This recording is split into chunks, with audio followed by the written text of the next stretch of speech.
और गाइस ये हम आए हैं एक मार्बल का प्लांट देखने। यहाँ पर मार्बल कटते हैं, पॉलिश होती है।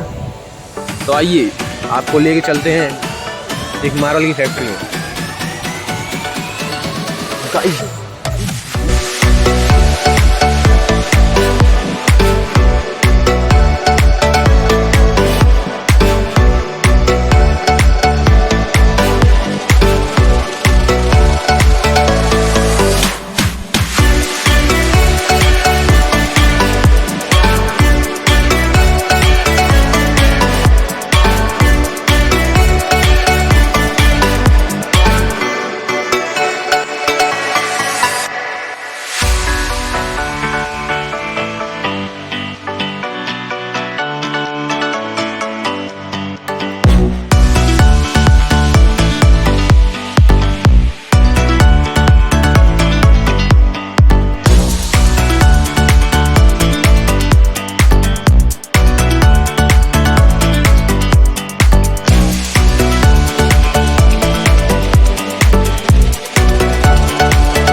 ट्रेन से डाल के अंदर आएंगे। देखो मशीनें लगी हैं, 3-4 मशीन, और ये कटेंगे।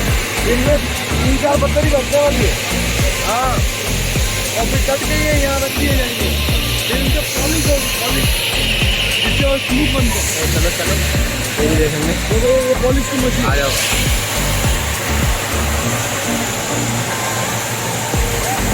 ये 2.5 करोड़ की मशीन है, 2.5 करोड़। ये भी पॉलिश